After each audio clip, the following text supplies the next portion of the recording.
नमस्कार दोस्तों, मैं अंकुर उपाध्याय स्वागत करता हूं आप सभी का आपके अपने YouTube channel share market analysis में। यहां पे आप सभी के साथ डिस्कस करने वाला हूं ये जो बाजार ऊपर से नीचे धीरे धीरे धीरे फिसलता जा रहा है, डे लो पे ट्रेड कर रहा है और हर एक 10 मिनट में इंट्राडे बेसिस का लो लगा देता है। इसके पीछे सबसे बड़ा रीजन क्या है? ना कोई खबर है, ना अमेरिका का बाजार है, ना ग्लोबल मार्केट्स हैं। फिर है क्या रीजन जो ये बाजार गिरता ही जा रहा है? और सबसे बड़ी बात तो ये है कि ये रिकवरी वापस आएगी गिरावट के बाद या थोड़ा और बाजार नीचे की तरफ जा सकता है।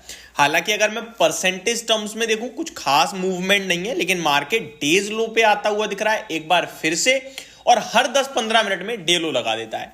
करंटली 22,100 के नीचे फिसला है निफ्टी, 22,090 के लेवल्स पे आता हुआ दिखा है। 122 पॉइंट्स की गिरावट हो गई है अभी, और ये दिन के दौरान का अभी तक का सबसे निचला स्तर है। 12 बजे का समय हो रहा है इस समय जब ये वीडियो शूट कर रहा हूं मैं। अगर मैं ओवरऑल मार्केट ब्रेथ आपको बताऊं तो स्मॉल कैप इंडेक्स को छोड़ दिया जाए, बाकी सब गिर रहा है आपके लिए। मिड कैप लगभग 0.5% नीचे है, 0.75, जो कि सबसे ज्यादा टूटा है। बैंक निफ्टी सेंसेक्स आधा परसेंट नीचे है, और स्मॉल कैप सबसे कम टूटा है, 0.2% की गिरावट है। बाकी अगर रीजन की तरफ आऊं उससे पहले मार्केट ब्रेथ 845 शेयर्स पॉजिटिव है एनएससी पे, जिसके सामने 1400 शेयर नेगेटिव है। तो मार्केट ब्रेथ भी थोड़ी नेगेटिव है, मे बी पोर्टफोलियो भी लोगों की आज थोड़ा सा दर्द में हो सकती है। बट रीजन क्या है? रीजन है आईटी स्टॉक्स। देखिए, वीडियो को आगे बढ़ाने से पहले एक अपडेट देना चाहूंगा आप सभी को बी सॉफ्ट के ऊपर। ये स्टॉक मैंने डिस्कस किया था 810 रुपीज पे। मेरे को लग रहा था ये दोबारा फ्रेश हाई लगाएगा, जिसके लिए हमें एक स्टॉप लॉस मेंटेन करना चाहिए 795 रुपीज का। अगले दिन स्टॉक ने 835 का हाई लगाया। मैंने अगेन अपडेट दी, मैंने कहा अभी 820 का एसएल रहेगा हमारा, क्योंकि हायर हाइस की मोमेंट में प्रीवियस लो जो लगाया है वो 795 का था, उसके बाद अभी 835 आया है और 825 का हमारा स्टॉप लॉस हो जाएगा। और स्टॉक में बड़ा वाला क्रैक आ गया है, 820 छोड़ो 795 भी ब्रेक करा है। तो जिसने स्टॉप लॉस मेंटेन करा वो तो बच गया। और मैं अपने टेलीग्राम पे भी जो चीजें डालता हूं प्रॉपर स्ट्रिक्ट एसएल के साथ डालता हूं। कभी कभार मैं लिखता हूं एसएल आपको जल्दी दूंगा, अभी एसएल नहीं है, बस इन्वेस्ट कर दीजिए।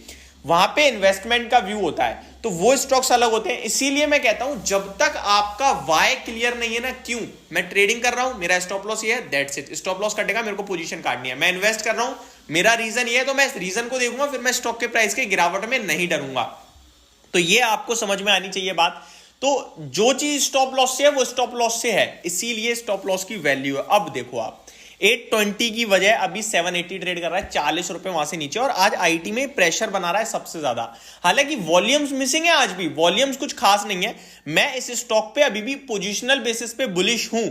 मैं अपने व्यूअर्स के साथ दोबारा इसको डिस्कस करूंगा अपने टेलीग्राम पे भी और यूट्यूब पे भी, लेकिन अभी मैं इसको वॉच लिस्ट में लगा के रखा हुआ हूं, क्योंकि इसने प्रीवियस स्विंग लो ब्रेक करा है, जिसके वजह से इसमें ब्रेकडाउन आया है। तो पहला लेवल तो 745 का है मेरी नजरों में, वहां तक पहुंचता है, देन 710-20 के आसपास पहुंचना चाहिए, और वहां हम पोजीशन मेंटेन बनाएंगे, या फिर कहीं से भी रिवर्सल आएगा, उस रिवर्सल पे मैं पोजीशन बनाने की राय दूंगा उस स्टॉप लॉस के साथ जो उसने अभी गिरावट में लगाएगा वो।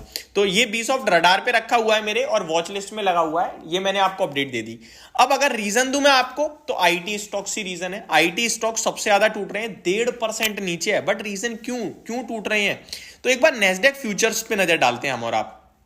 नेस्डेक फ्यूचर्स पे मैं अगर एक बार आप सभी के साथ डिस्कस करूं, तो करंटली नेस्डेक फ्यूचर्स आपके लिए ज्यादा कुछ खास नहीं टूट रहे हैं, पर फिर भी आईटी स्टॉक्स में थोड़ा प्रेशर देखने को मिल रहा है। 1/4% केवल और केवल नेस्डेक फ्यूचर नीचे है। अगर निफ्टी की बात करूं तो निफ्टी करंटली 110 पॉइंट्स नीचे है आपके लिए। और टॉप ड्रैगर्स की लिस्ट में बात करूं तो सबसे पहला नाम इन्फोसिस का है, जो 27 पॉइंट्स का कंट्रीब्यूशन कर रहा है निफ्टी को गिराने में। देन रिलायंस है, उसके बाद फिर टीसीएस है। तो 2 आईटी दिग्गज हैं टॉप 3 स्टॉक्स में जो निफ्टी को आज गिराने का काम कर रही हैं। आईटी स्टॉक्स की पर्टिकुलरली बात करूं तो जैसा कि मैंने कहा, इंडेक्स 1.5% से ज्यादा नीचे है, 1.6% डाउन है। 12 के 12 शेयर लाल निशान में है।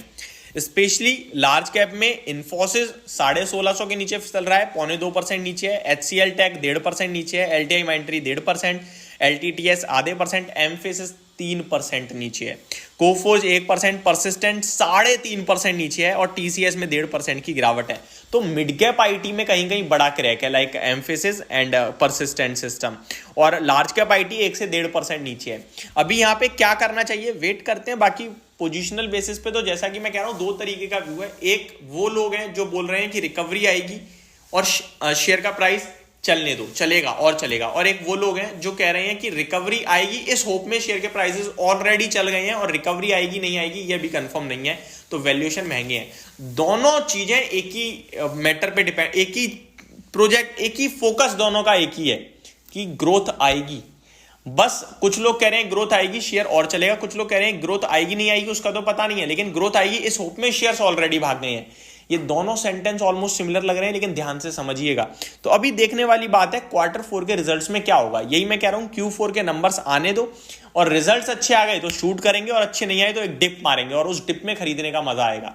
तो ये पूरी की पूरी अपडेटेड वीडियो आपके लिए मार्केट के ऊपर, और मार्केट में कुछ खास प्रेशर नहीं है तो उसको लेना भी मत। बाकी दिन के दौरान टेक्निकल चार्ट स्ट्रक्चर बहुत खराब हो रहा है निफ्टी का, जो हर 10-15 मिनट में एक बार डेलो लगा देती है, तो वहां पे अभी अलर्ट है। होप आपको सारी चीजें समझ में आई होंगी। Thank you so much for watching this video. Have a great day guys.